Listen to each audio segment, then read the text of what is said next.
अहम खबर आ रही है कि लापता तैयारे का मलबा तलाश कर लिया गया है। पाक बहरिया और एमएसए ने ये मलबा तलाश किया है। तैयारे का मलबा ओरमाड़ा के साहिल से 53 नॉटिकल माइल जुनूब में मिला है। तो गुज़िश्ता शब जो तैयारे को हादसा पेश आया था, कार्गो तैयारे को हादसा पेश आया था, लापता हुआ था। इस लापता तैयारे का मलबा अब तलाश कर लिया गया है। पाक बहरिया और एमएसए ने यह मलबा तलाश किया है। तैयारे का मलबा ओरमाड़ा के साहिल से 53 नॉटिकल माइल जुनूब में मिला है। अमले के अरकान की तलाश के लिए समंदर में रेस्क्यू कार्रवाइयाँ ताहाल जारी हैं। तो गुज़िश्ता शब ये इंतहाई अफसोसनाक वाक़या पेश आया था, हादसा पेश आया था, जब जहां शारजा से कार्गो तैयारा कराची के लिए निकला था और ओरमाड़ा के करीब समंदर में गिरा था और अब लापता तैयारे का मलबा तलाश कर लिया गया है। जावेद असगर चौधरी हमारे साथ मौजूद हैं। जावेद साहब बताइए क्या इत्तलात मौसूल हो रही हैं? जी, इमदादी ऑपरेशन जो गुज़िश्ता रोज लापता कार्गो तैयारे के लिए शुरू किया गया था, 12 घंटे के बाद उसमें अहम कामयाबी हासिल हुई है। पाक बहरिया और पाकिस्तान मैरीटाइम सिक्योरिटी एजेंसी ने समंदर में 12 घंटे से ज्यादा जारी रहने वाले ऑपरेशन के दौरान लापता तैयारे का मलबा तलाश कर लिया है। तैयारे का मलबा ओरमाड़ा के साहिल से 53 नॉटिकल माइल जुनूब में मिला है। मजीद शवाहिद और अमले के अरकान की तलाश के लिए समंदर में रेस्क्यू कार्रवाइयाँ ताहाल जारी हैं और इस ज़िम्मे में पाक बहरिया और PMSA के बहरी फजाई सर्च ऑपरेशन में मौजूद हैं।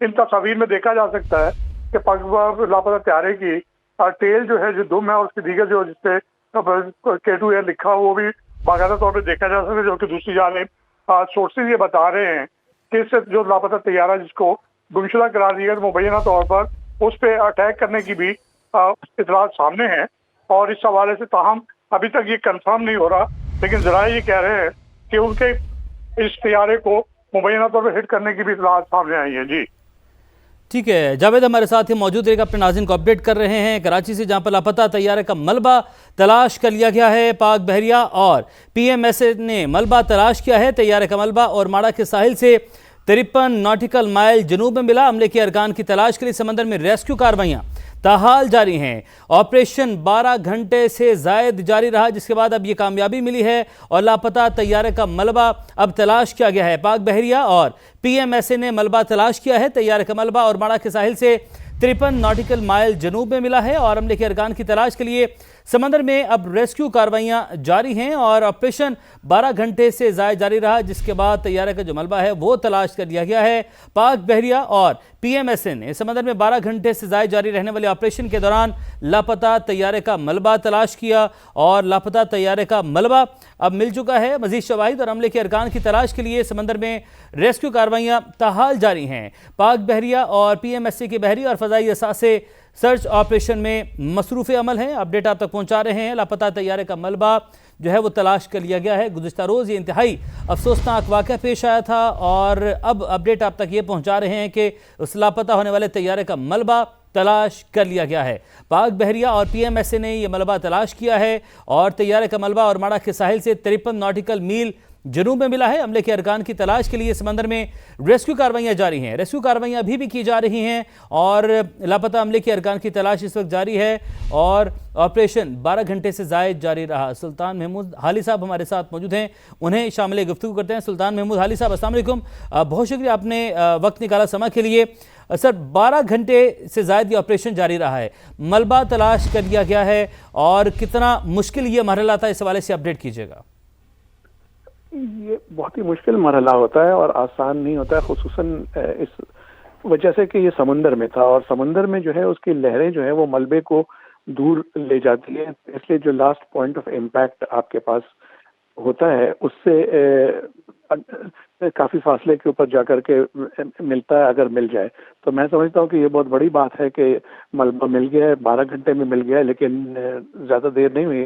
देर इसमें हो रही है अब उम्मीद कम होती जा रही है कि जो तैयारे का जो अमला था वो जिंदा है, यानी क्योंकि इतने वक्त गुजरने के बाद जो है इसके इम्कानात कम होते जा रहे हैं। ये मुआवजे की ही उम्मीद की जा सकती है सुल्तान महमूद हाली साहब, यानी कि आप ये कह रहे हैं कि अगर चूंकि जितना वक्त अब गुजर चुका है, जैसा ये हादसा पेश आया है।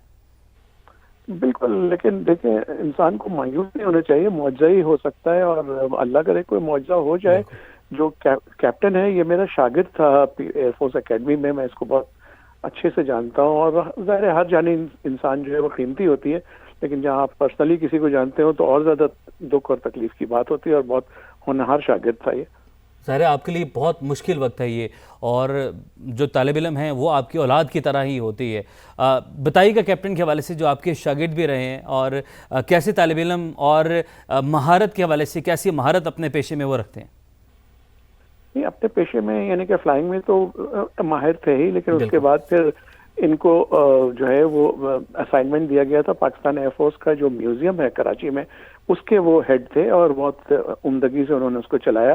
لیکن اپنا فلائنگ لائسنس جو ہے انہوں نے برقرار رکھا. اس کے بعد دوبارہ ایویشن کی طرف آ گئے، اور ایویشن کے حساب سے ان کا جو ریکارڈ ہے وہ بے داغ تھا. اور اب حادثہ جو ہے وہ حادثہ اس لیے کہلاتا ہے کیونکہ ظاہر ہے وہ پلان نہیں ہوتا ہے، لیکن ہو گیا، شاید اللہ کو یہی منظور تھا. بالکل حادثہ ہو گیا، لیکن حادثے کے پیچھے سلطان محمود علی صاحب کیا سمجھتے ہیں؟ کیا وہ محرکات ہو سکتی ہیں، کیا عوامل ہو سکتے ہیں؟ باقی جو ڈیٹیلز ہیں وہ تو جب تحقیقات ہوں گی پھر باتیں سامنے آئیں گی، لیکن یہ چونکہ ایویشن کے ایکسپرٹ کے طور پر، ایک سادہ انسان کے طور پر میں آپ سے جاننا چاہ رہا ہوں کہ یہ کیا پروسیس ہوتا ہے؟ یہ حادثات ایسی انسانی غفلت ہوتی ہے، یا کہیں نہ کہیں کوئی نہ کوئی ٹیکنیکل ایرر بھی آ سکتا ہے؟ معاملات یہ ہوتے کیسے ہیں، چلتے کیسے ہیں معاملات؟ دیکھیں، کئی وجوہات ہوتی ہیں حادثات کی. ایک تو برڈ ہٹ ہوتی ہے، لیکن جس ہائٹ پہ یہ فلائی کر رہا تھا اس میں تو برڈ ہٹ کو آپ خارج الامکان کر دیں، لیکن موسم کی خرابی کی وجہ سے ہو سکتا ہے کہ اس پہ طیارے پہ بجلی گری یا بہت زیادہ ٹربولنس تھی. لیکن جو شواہد نظر آ رہے ہیں کہ اس نے ایک کال تو دی ہے ڈسٹریس کی، نیویگیشن سسٹم کے فیلئر کی، لیکن اس کے بعد سے ریڈار سے جو جس طرح سے وہ ڈسینٹ میں گیا ہے، اور بہت ہی ریپڈ ڈسینٹ میں، اور پھر نیچے آ کر کے بھی اس نے ایک موڑ سا کاٹا ہے، یعنی کہ ایسا لگ رہا تھا کہ بالکل آؤٹ آف کنٹرول ہے اور ان کنٹرولڈ ڈائیو میں چلا گیا تھا. تو اس میں ٹیکنیکل ہی امکانات ہو سکتے ہیں، لیکن اب طیارے کا جو ملبہ تو مل گیا، لیکن بلیک باکس کی ہمیں ضرورت ہے، اور بلیک باکس کو بھی ڈیسائفر کرنے میں، یعنی کہ اس سے معلومات اخذ کرنے میں کئی ماہ لگ جاتے ہیں. تو اس میں فلائٹ ڈیٹا ریکارڈر بھی ہوتا ہے، اور جو انسٹرومنٹس ہوتے ہیں جہاز کے ان کی بھی آخری ریڈنگ ہوتی ہے، یعنی کہ ہائٹ کی، اسپیڈ کی، اور دوسرے جو انڈیکیٹرز ہوتے ہیں، اور پھر جو پائلٹ کی اور کو پائلٹ کی آپس میں گفتگو ہوئی ہوتی ہے یا ٹاور سے گفتگو. تو یہ سب چیزیں جو ہیں وہ ماہرین کو، جو کہ ایکسیڈنٹ انویسٹیگیشن ایک ایگزیکٹ سائنس ہے، تو وہ اس سے اخذ کریں گے کہ ایگزیکٹلی ہوا کیا ہے. ابھی ہم جو کچھ کہہ سکتے ہیں وہ گمان پہ شامل ہے. بالکل. یہ سلطان صاحب اس حوالے سے آپ جس ہائٹ پر اڑا تھا، ہم اگر گمان سے نکل کے ایکسپرٹیز اور ایز اے ایکسپرٹ اگر ہم اس کو جاننا چاہیں تو عموماً کیا وجوہات ہو سکتی ہیں کہ ایک دم ایسا ڈپ آ جائے؟ ٹیکنیکلی وہ کون کون سے ایررز ہو سکتے ہیں، پوائنٹس ہو سکتے ہیں کہ ایسا حادثہ، اتنا بڑا حادثہ ہو جائے؟ دیکھیں، جہاز کے اگر صرف انجنز فیل ہوتے ہیں نا، تو پھر اس کے باوجود جہاز کو گلائڈ کرایا جا سکتا ہے، اور یہ gliding distance come is come 100 depending on the height 100-125 kilometre تک لے جا سکتا ہے.